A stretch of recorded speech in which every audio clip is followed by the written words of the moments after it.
Kia ora, and welcome to another interview that I'm totally looking forward to with Fiona Cram for the Shift Aotearoa.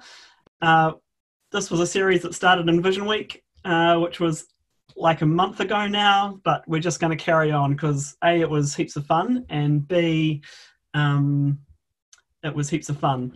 So thanks for tuning in and having a listen, and I hope you all enjoy this conversation that we're about to have. So Fiona, kia ora, thanks for joining. Kia ora. Chuck yourself on mute, choice. And what I'll do is I'll invite you to introduce yourself, because then I can let myself off the hook for that job, and then we'll get into it, eh? So kia ora, welcome. Thanks for joining us, Fiona. Oh, kia ora. Thank you for the invitation. Kia ora koutou, ko waiahau, I taho tōku papa no Ngāti Pahawera ahau, ko moha ki te awa, ko tā whirirangi te maunga. Ki te taho tōku mama, no Pākehā ahau, vai Puronga ahau. Kia ora everyone, my name's Fiona, my dad's from Wairoa, my mum's from Hastings. I've been doing kaupapa Māori research and evaluation for a few decades now. And in the last 5 to 6 years, I was coerced into the housing space and have moved more and more into that space as I just love it. You love it? Yeah. An enticing place to go with our conversation. I want to get on to, I want to ask you a very simple question to start off with. Tell us something more about kaupapa Māori evaluation. Kaupapa Māori evaluation. My latest thinking, of course, kaupapa Māori is essentially a Māori agenda. So we've always said forever that it's about evaluation or research that's by Māori, for Māori, with Māori. In the evaluation space, if we're looking at programs and services and saying, do they make a difference for Māori? We're essentially asking a question about, are those programs or services valuable for Māori or of value for Māori? And I think more and more I'm finding that of value means, do they uphold Māori values? In the past, that meant often kaupapa Māori programs were programs that not only accepted Māori, but were actually good for anyone who wanted to come in and be on a program that had Māori values at its heart. And that means, first of all, a notion of collectivity. It means about whanaungatanga. That change for people happens not because of shiny new things. Change happens for people because they meet new people, they form new connections. And if you go from that space, then kaupapa Māori evaluation is actually trying to uncover what it is about services and programs that lets people be Māori and just be ordinarily Māori, and shores up their capacity to do Māori stuff. So for rangatahi, that might mean they're taken to a marae, they're taught how to make beds so that they know how to do Māori stuff. And if they go in a group, it means they now know a group of other people. So notions of collective resilience and being able to move ahead and fulfil our potential as Māori. What a great description. And it leads me to another question.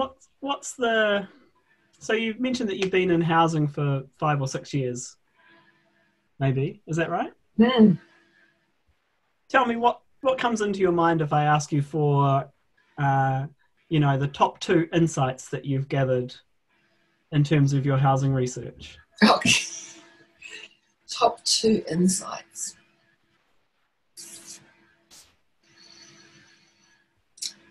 People might go like, didn't she know that already? That what makes a house a home for whānau Māori is the people they surround themselves with a proviso that I was at a kaumātua day at the very beginning of my housing journey, and I had one kuya on this side tell me that she wanted to keep a big farmhouse so that all her children and mokopuna could visit her and learn about her side of the family, where they came from on the whenua. And the kuya on this side said she wanted a little one-bedroom flat so no one could visit her. So I think it's a tailored experience, that the people you have in your home should still be good for you and shore up your wellness and support your ability to be the best you can be. The second insight relates back to work I did with a student some time ago, and it's just been rekindled. And I think it's a vague notion of the identity work that we do as we get older. There are times in our lives when we, especially if we're downsizing from a bigger to a smaller house or a little one-bedroom flat, all the time we're sifting through stuff to figure out what's both important to us, but what speaks to our identity. So that identity is often connected to things that people have given us, things that people have celebrated with us, things that remind us of people who have passed away. So, we know for whānau it's a lot about the pictures, but, often people keep special items that really speak to them, and that there are amazing stories in those items about how people have lived their lives. Is this an appropriate moment for me to, for the first time in my life, say something like, wow, that's very meta? Meta? What does that mean? Well, I don't really know, but I think it's, what I'm trying to refer to is that you've just introduced something that I've never heard of before, which is this idea that that our housing journey is actually a part, maybe a big part, maybe a strong part of our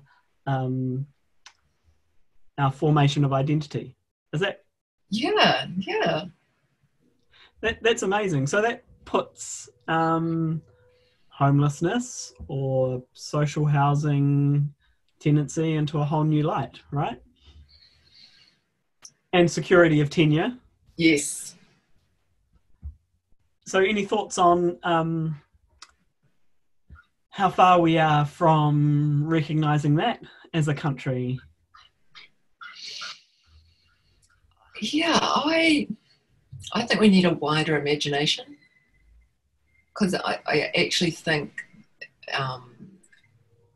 we haven't had a discussion really seriously about people's agency, and agency within the context of collectivity. So where do we want to live? Who do we want to live with? And what are our aspirations about the way we want to pass values on to the next generations, and how they supported or not by physical structures or being on the whenua. So I think those would be very good conversations to have, because we often talk about a housing continuum, homelessness through to being housed, without any sense of, or I know some of my colleagues talk about it, but actually how does our environment, our housing environment, our neighbourhood environment, whose whenua we were on, actually supply us with that whole notion of ontological security, that whole thing that shores up our worldview. And this is why you often get that there are lots of reasons why Māori take their shoes off when they come inside. But if you look at the shoe taking off as being at home, when the world outside, where we go for welfare, where we go for education, where we go for justice, where we go for everything, does not allow us to be and do Māori, then the shoes coming off is also a signal of the comfort that's provided by home and the people in that home. And when you're homeless, or say you're rough sleeping, that comfort's got to come from the people in your community, because people still have a community. And when I sort of said we need a bigger imagination, if people choose that, and we go, what's choice and what's the range of choice? What's our responsibility to provide them with a sense of ontological security surrounding that choice? So when we used to have big international sporting events in Auckland, the older Maori who were rough sleeping would talk around the shit they used to get from tourists. And I always used to think surely Auckland should step up and say, you don't treat people like that in our city. Where's our bigger responsibility in the city to say, this is our home, including these people's home, and we won't stand for that behaviour because it's a challenge to people's sense of security and potentially, possibly, their ontological security. So yeah, what was the question? Well, I think what you're doing is you're demonstrating for us what it means to have a bigger imagination about these questions. So clearly you've got quite a wealth of imagination in there. I think it's a compliment. Please do. Absolutely. I mean, you've traversed in 10 minutes, or maybe even less, I don't know, an extraordinary amount of stuff. Can you just tell me, though, what do you mean by ontological security? Can you just unpick that for a little bit for me? Well, I have no idea what ontological means. You know, if ontological is I mean, you know, if ontology is your world, and epistemology is the way that you know your world, how secure are you in your world? You know, how secure are you in your sense? And again, it comes back to that identity work. How secure are you in that your world supports your identity formation and vice versa? You know, you could call it your esteem, your sense of belonging, your sense of having choice and agency in your world, lots of other names. I just like ontological security, because of course, coming out of psychology, I'm a great fan of R.D. Laing, especially his views on madness. Right. Do you want to? And ontological security is a term he thought up. Right. Mm. So it literally means your sense of security in your real world environment. Yeah. Is that right? And he was suggesting a lack of ontological security can be a source of people's poor mental health or madness. What do you think of that proposition? It's got an air of truth about it. It has got an air of truth, but I think we need to be really cautious around assumptions or judgments around things like choice or agency, or where people's source of ontological security comes from, that we can't assume that, say, a rough sleeper doesn't have it, or that someone in a mansion does have it, because someone in a mansion might be living with a violent partner who makes them scared day in, day out. Someone who's rough sleeping might have a community around them who protects them and cares for them.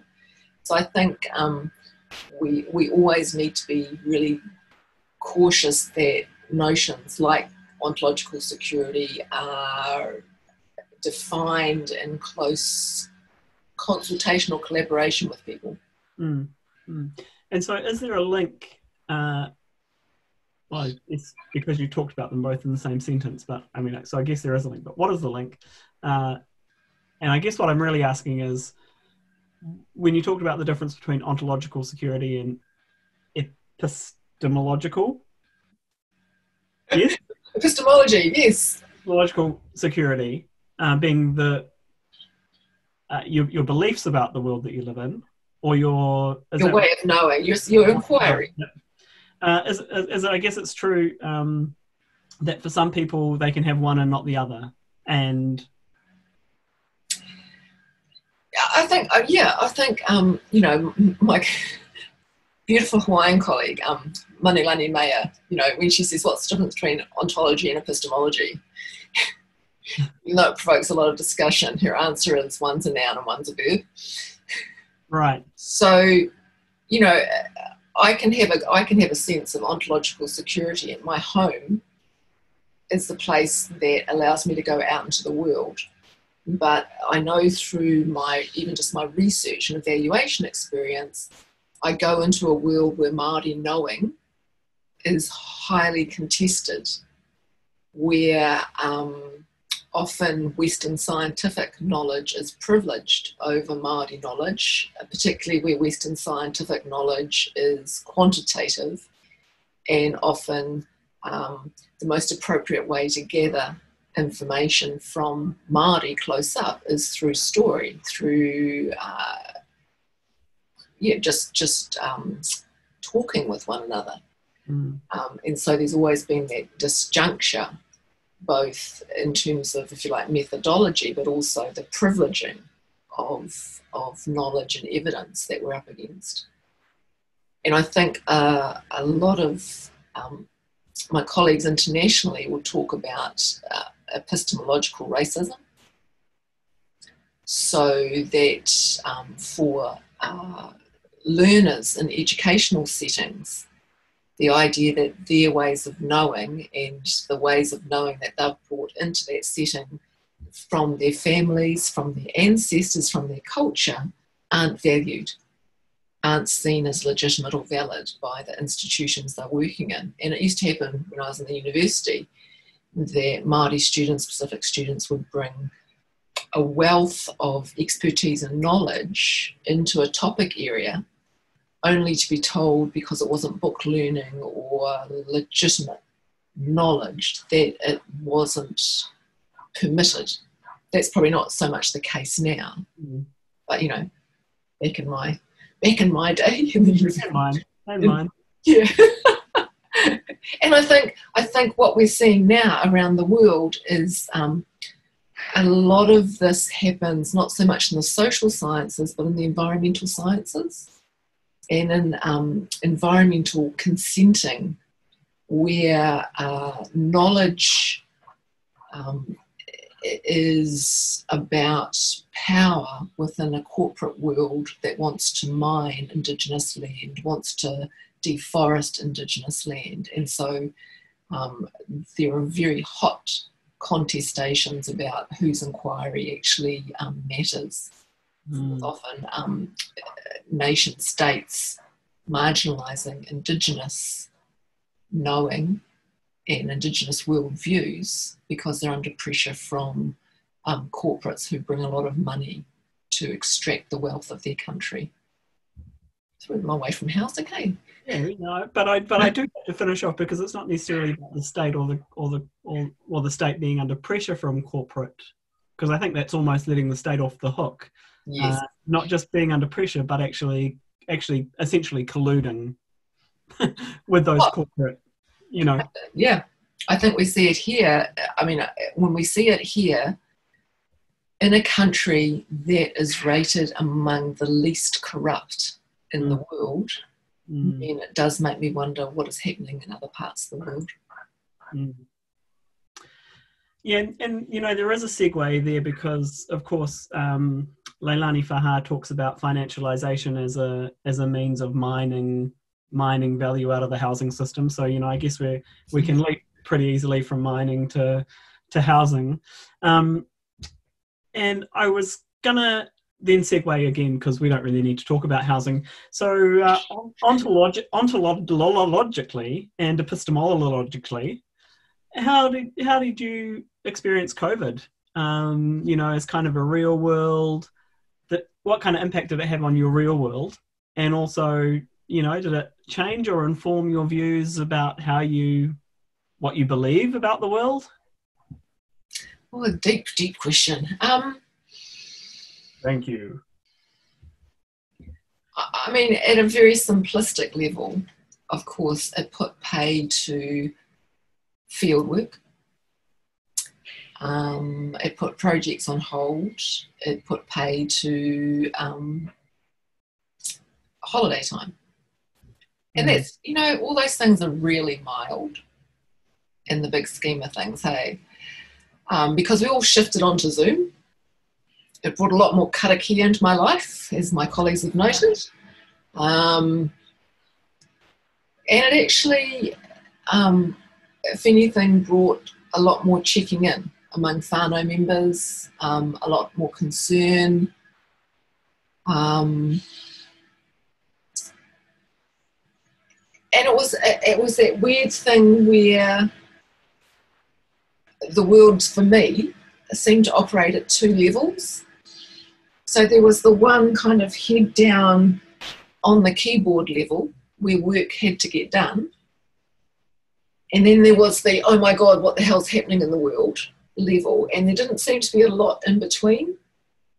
It was either head down and kind of typing is my superpower, or it was a really scary place.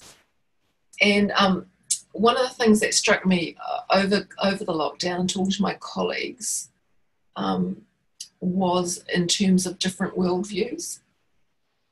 And some of my Pākehā colleagues would make comments like about essential workers, that they had noticed people working in supermarkets or had noticed people busing, you know, and I kind of went, how could you not notice those people before?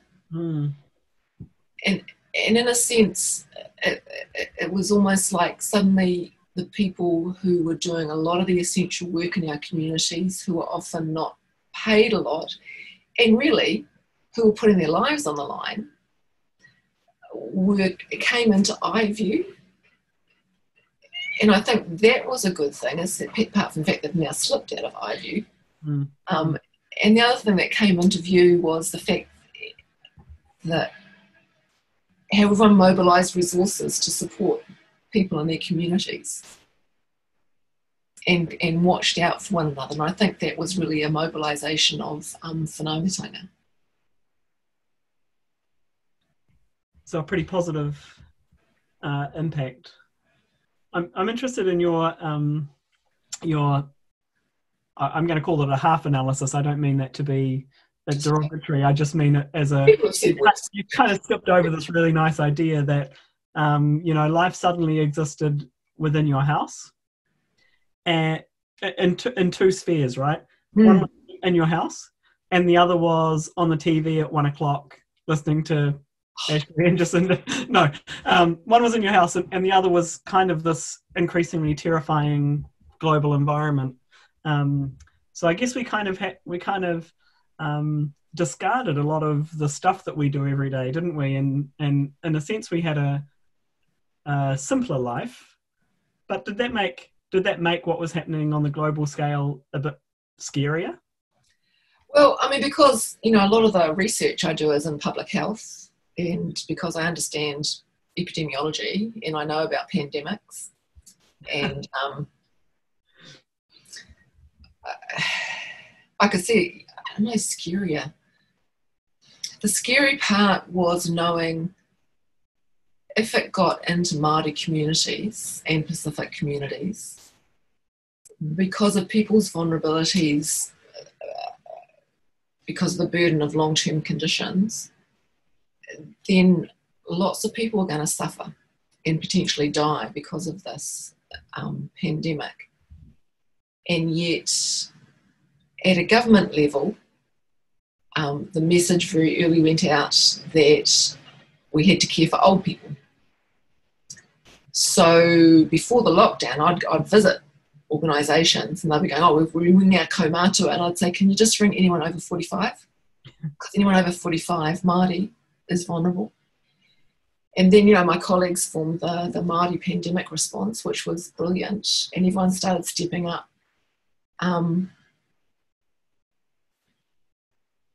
So it was scary, but in a sense, you know, it was also this unstructured opportunity. It was almost like an epistemologically neutral territory, because no one was telling Māori communities, organisations really, what to do. So everyone just got their act together and did amazing stuff. And during, I might have said this before, but during World War II, there was this amazing collective of marae of hapu across the country who formed this incredible war effort for the well-being of whānau and communities. So what happened during COVID and the lockdown was very, not just, you know, the similar kind of value-based caring for one another that occurred during World War II. And then what happened when we came out of World War II, Māori said, we know what we're doing. We've shown what we're doing. We're well connected. We did amazing mahi over this period. We cared for one another. And the government basically said, go home. And I think that's what we experienced after lockdown as well. After, when the lockdown lifted, we saw everyone say, oh, you go home now. And councils, city councils, regional councils, local, national government basically said, now we plan for the recovery. But didn't consult with Māori, didn't come back and say, what should this be for your people? So it was this time of, I'm going to throw another term in for you. I'd call it an interstitial space, this unplanned space where people met and just got on with business. And when the planning came back in, they were thrown out again. And it's such a shame. It's such an example of epistemological racism. My colleagues would be horrified with me. I think I should use that term wrong. Yeah, and now we've got this recovery period where we've almost created a two-tier welfare system where newly unemployed, largely Pākehā, middle-class people have become what one of our colleagues in MSD called the new shiny. That you can understand in an organisational sense the motivation to help these people, newly unemployed, easy to get back in employment, big wins, great kudos to the organisation. But in the meantime, you've got people who were unemployed before the lockdown, who are still unemployed, who somehow have gotten passed over, who haven't had access to the increased welfare payment, who haven't had anything change about their housing apart from possibly not being able to pay their rent. And you go, well, shouldn't we have leveraged iwi, hapu, marae, whānau into that space because they've proven themselves so well and capable over lockdown that not to take into account their views now just seems somehow dishonourable? How's that? What was your question again? Who knows? You're sort of floating around this idea, which I think is extremely important to surface and to talk about it. I don't know where the forum is to talk about it, but this idea that, you know, we've moved quite quickly from crisis to recovery, and the real planning for that quote unquote recovery it's I would say kind of seen as a political decision. It's not seen as a sociological decision for us as a nation.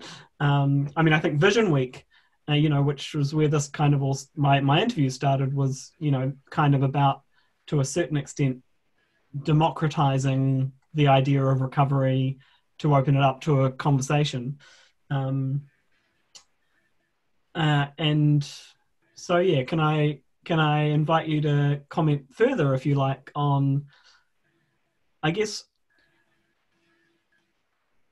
so two things. One is this idea of our reliance on the state and this kind of idea that something like a recovery can essentially just become something that the government does without really talking to anyone.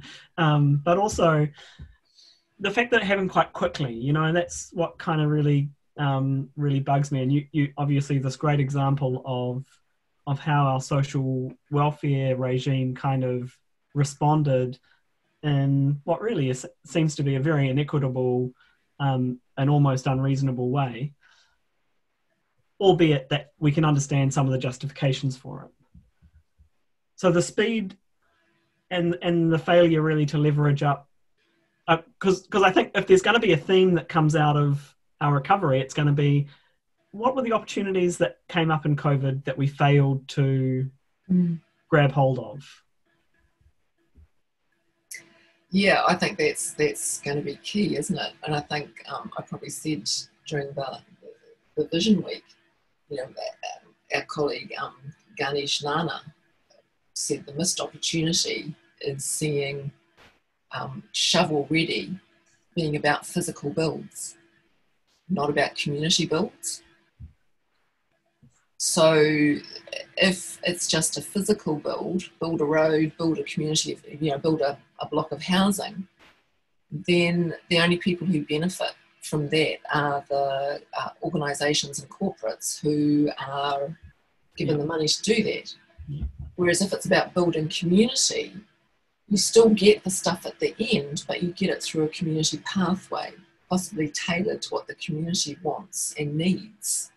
And those wants and needs, I imagine, would include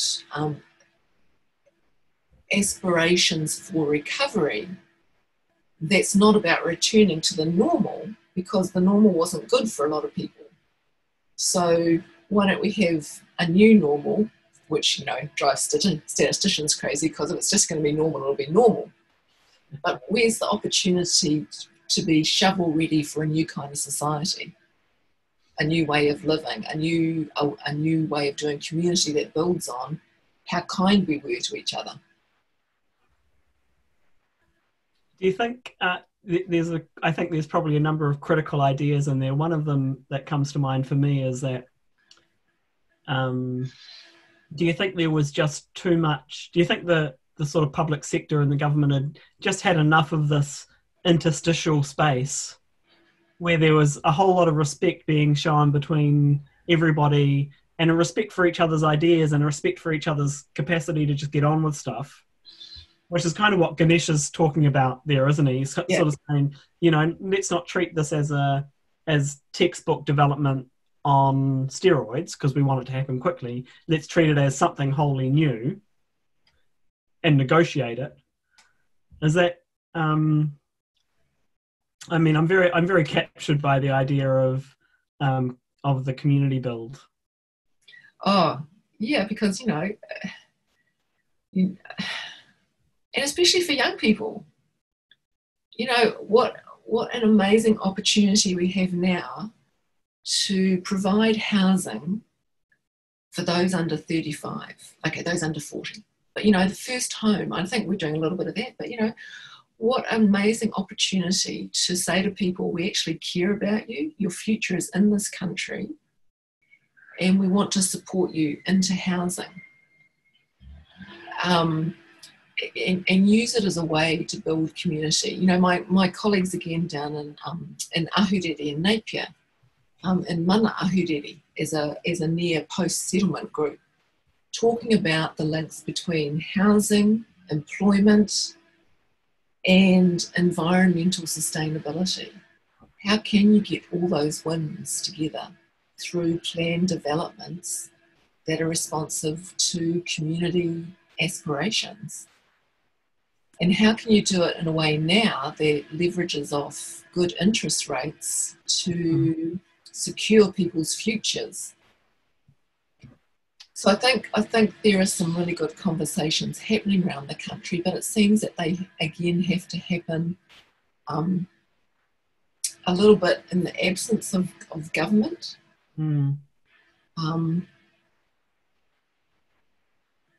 Yeah, and it might be because it's an election year. that we just have a little bit of a vacuum at the moment. Yeah. Or maybe people are distracted by trying to make sure everyone's back in the country and not running away from their hotels.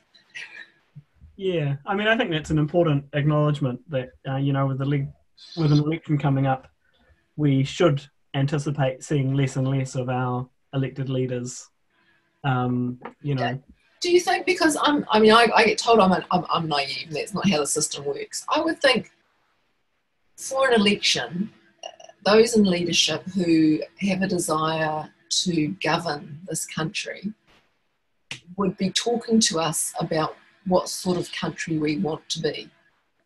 What sort of future, what's the future going to look like? No, Fiona, you're just I know. naive about that. That's ridiculous.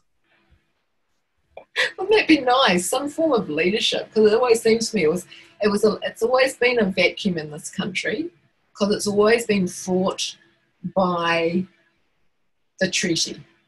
Is that right? The treaty has always run interference because governments, say the Labour government elected in 1999, came in to close the gaps. And it became very evident early on that they didn't like the unkind things people said to them about their desire to help Maori out and to honour the treaty. And it's almost like leadership. I mean, it is. Leadership for me means you've got a commitment and a willingness to spin the story of how you want to govern the country that includes the treaty. I mean, look, we've got a Prime Minister who's got a degree in communications. We had this wonderful thing about a bubble. And then we had an expanding our bubble to include other bubbles. And then we came out of lockdown. Why couldn't out of lockdown being our country bubble? And what is it we're like as a country based on what we were like under lockdown, because we all cared for one another? And how do we take that forward in terms of caring and ensuring that our young people have a future in this country? I know, naive, eh? No. I mean, it's amazing, and these things need to be said out loud to gain the traction they deserve. I mean, I said earlier, and completely tongue in cheek, that in the one sense our worlds had contracted to just our own homes, and then there was the 1 o'clock Ashley and Jacinda that a lot of people tuned in. I mean, I admit I tuned into it a couple of times over the lockdown, but I wasn't setting my watch by it or anything. But one of the other reflections I think is that people appreciated that. Yes. Right? It's kind of what you're talking about. Is it's almost one of the lost opportunities of COVID is actually that that our Prime Minister and our government didn't actually say, actually communicating with New Zealand that way kind of worked. Oh, yeah. Maybe people do want to hear more from us and see us not doing a press conference because some shit's hit the fan, but because we've got some subject matter to show leadership on. Yeah. That's nice. Yeah. Rather than just sort of getting back to business. Yeah, that's right. Yeah, interesting.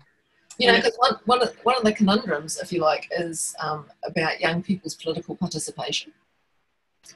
And, like in South Auckland, it's like, how do you get rangasaki, young brown people, to vote?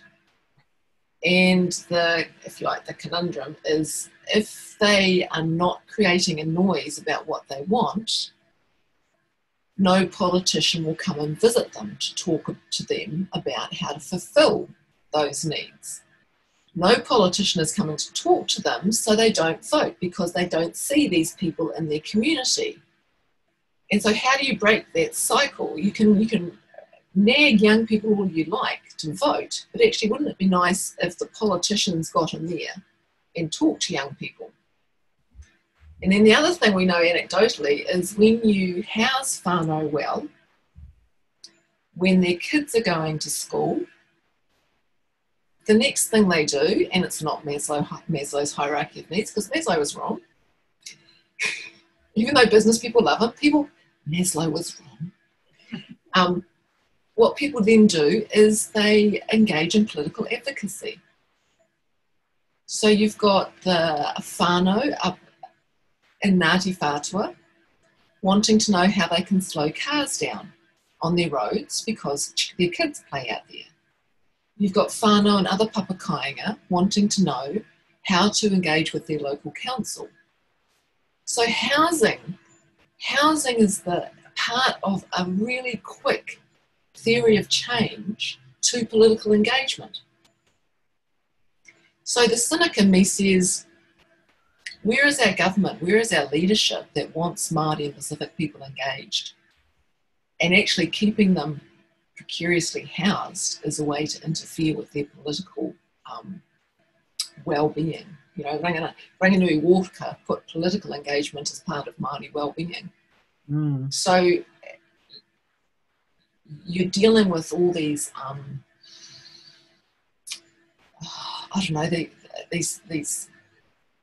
this real cynical twist which says if we suddenly get all these rangatahi engaged in politics, who is up for that in our leadership? Who's responsive enough to speak with and possibly for rangatahi in that political environment? Because it's just such a gap at the moment. Sorry, it went round for it. It didn't touch on housing. No, housing was at the middle of that. Because that was only one of the cynical twists. The cynical twist that I thought you were going to highlight, which I will now surface again, is actually your central idea, which was that housing is a key part of a really quick theory of change to create political engagement. And the flip side of that, as you also intimated, and it's just something that I was pondering a couple of weeks ago, and I'm almost reluctant to say it out loud because it's could be seen as controversial. But you know, the reality is that I was listening to Moana Jackson's speech from the Shift Aotearoa. Thank goodness it wasn't my idea; it was Dr. Moana Jackson's, and he was just making this very clear, as is his way and his want, a very clear link between New Zealand history, the alienation of land, the post-war, and I'm horribly summarising his beautiful, eloquent speech. You know, the post-war urbanisation of Māori, and the thing that he surfaced, which very rarely gets surfaced, is that many of those Māori whānau who moved into the urban areas became social housing tenants. They didn't become homeowners. Yeah, well, there was a clear divider. They were put into as housing tenants into houses for life, whereas Pākehā whānau were enabled to be homeowners. That's right. Yeah, absolutely. So you know, and the cynical twist that I put on top of that was this idea of and you know, we've currently got Kāinga Ora as the state housing agency, and the leaders of those, seen through that lens, the leaders of our state housing agency become like our chief colonizers. You know, like, because that mechanism that Dr. Jackson identified of move into the cities, here's a home. Oh, right, great. Oh, but you're going to be a tenant of the state,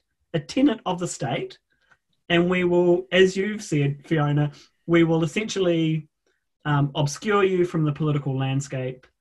We will disable you from political engagement, and we will also own your future real estate. Yeah. I mean, and we forgot the promise that you could have that house for life. Yeah, you know, and just the implications for the intergenerational transfer of wealth. Oh, absolutely. And on top of that, you know, remembering the additional historical context of the land loss that preceded it anyway. Yeah. How do we finish that conversation nicely, Fiona? I mean, that's just... Well, you had the confiscation of Māori land that was then packaged up and given to Pākehā soldiers who returned from war. Nothing was given to Māori soldiers.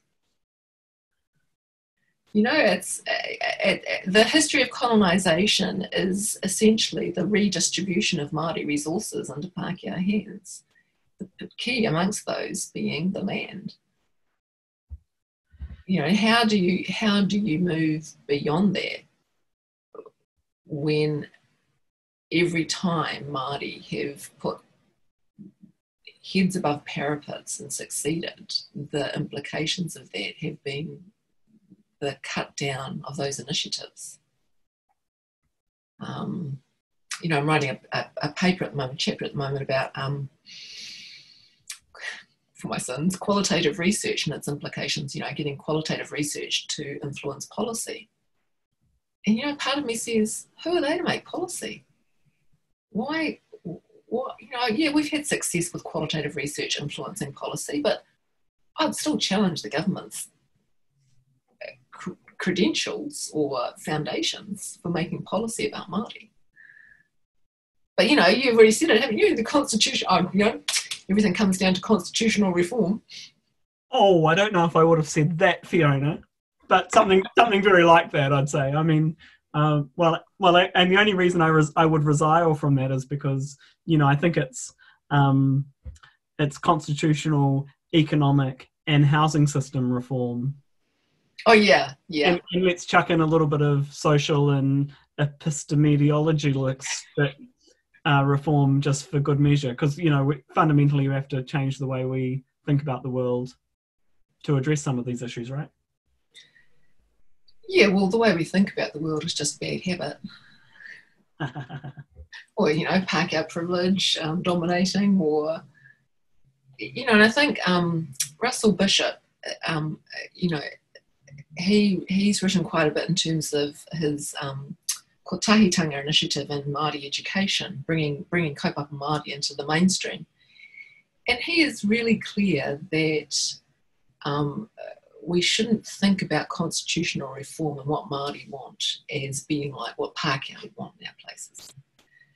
That actually constitutional reform and Māori demands are about the shifting over, the decentering of Pākehā. Because Māori know that there's this thing called the treaty. There's this agreement that stands still. Whereas it seems that the way we've established the country, that Pākehā go, actually, we're in charge. Whereas what Māori want is to go, well, just shift over and share the power. But I think the barrier to that is Māori demands are always seen as being through that non-Māori lens, through a way that non-Māori think they would do if they were making the same demands. And it's, you know, I remember reading a paper by Lynn Whitney, who was in the Ministry of Ed. She might still be there. And I don't know who she was addressing. I think it was a Māori audience. And in my paraphrasing, not in her words, she was like, what you people don't understand is the Pākehā world is a TikTok world. TikTok, TikTok, TikTok. Māori world is a relationship world. And I think that actually Māori demands for self-determination, for honouring the treaty is always, not always, but in my humble opinion, is done within the context of a world of understanding Māori being in relationship with newcomers to this country because of the treaty. It's interesting too. I mean, obviously we sort of probably need to wrap up. I mean, because I'm interested in this question, Fiona, which is, I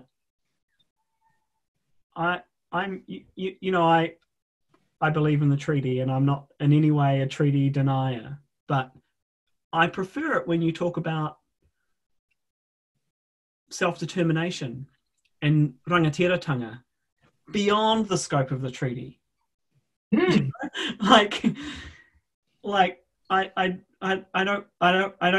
don't think a future world is good for us if actually the outcomes of the treaty are pedantically or narrowly delivered on, you know, because rangatiratanga and whanaungatanga and many other things live and breathe way beyond the treaty, right? But, you know, I was reading Cleve Barlow's book, and he says, you know, rangatiratanga is such a new word. He doesn't like it. And it's arikitanga. And you go, actually, so what you've got in a Māori world in terms of self-determination is not a democratic system, if you know, following that pathway down, but a system that is based on Māori values. So I just think, you know, it would just be nice to have some really good conversations, and I know they're happening in many Māori spaces, and I'll probably get calls after this, but it would be nice to have some, you know, we've got these Māori in government. Are they having these conversations? How are they having them? Are they working for constitutional reform? Are they working for self-determination? And are we putting too much pressure on them to expect them to be doing that? I'd like to think that every now and again they stop with their cup of coffee in a corridor and have a little, you know, korero in a little interstitial space. Oh dear. Amazing. So Fiona, a couple of invites. One is, I mean, there's about 800 subjects that we've covered, all of which I'd love to convene another conversation with you about, because I'm totally open to hearing more about them. So let's talk again, hopefully sometime. So I'm going to wrap up this interview, and that's going to give you like 90 seconds to think about what because we do have to do the vision bit. What's your vision for the future of housing in Aotearoa? Oh, cool. I should add a disclaimer though. Okay. Everything I've said, I could well be wrong. Yeah, well, I mean, I'm almost definitely wrong about everything I said. As for you, I don't know, Fiona. But anyway, I'll do this little wrap up, and then I'll come back to you for another, for your final comments. But the second invitation is on Wednesday afternoon. I'm convening a little conversation on the Guidelines project, Guidelines on the Right to a Decent Home. It's called The Right to a Decent Home and the Right to Community. Oh. How do those two things go together? So come along and I'll send you a link. Yeah. Anyway, kia ora. If anybody in the whole wide world has listened to this interview, thank you very much. It'll probably get 2 views, me and Fiona. But we appreciate your time. I'm Brennan from the Shift Aotearoa. Been talking to Fiona Cram this afternoon. Thanks heaps for your time, Fiona. And to close, I would love you to share what you can cut it any way you like. But so firstly, what's your vision for the future of housing in Aotearoa? But you can also think about it as, tell me one thing that you'd really love to see change. Love to see change. I think my vision for housing is for people to be well housed. And for people to be well housed, that's about acknowledging that people have an opinion about their housing arrangements and have aspirations. So they need to be well housed to do what they need to do in the world and to go out into the world. What I'd like to see change is I appreciate that the focus in housing is a lot on homelessness and on emergency housing. I'd like to see people stop being housed in motels and actually all the money that's spent housing them in motels used to leverage them into the housing that better suits their aspirations.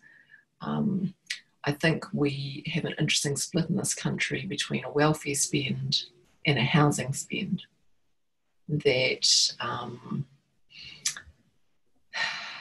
somehow needs to be connected up a little bit more. I think a lot of people are benefiting out of the government spend on housing. And it's not the people who need a house. So yeah, and I'd like to see young people have the opportunity to have their hope restored about becoming owner-occupiers in their own place. Kia ora. Kia ora. Kia ora, Brennan. It's been fun. It has been fun, Fiona. Thank you. I hope you enjoyed it. I certainly did. I usually spend a moment summarising, but I can't. I have to listen to the whole thing again. But No, it has been fun. Thank you so much, Fiona. I really appreciate giving some time to the kaupapa. And I really mean it, I mean, I'm keen to convene any conversations because I'm really conscious that there's not many forums to have these conversations, and so let's try and create some. Yeah, no, yeah, let's just grab our own space and just make it happen. All right. Well, you can stay on the line for a debrief, otherwise I'll stop the recording now, and thanks again. I better head off. Thank you. Kia ora. Okay. See you soon. Ka kite.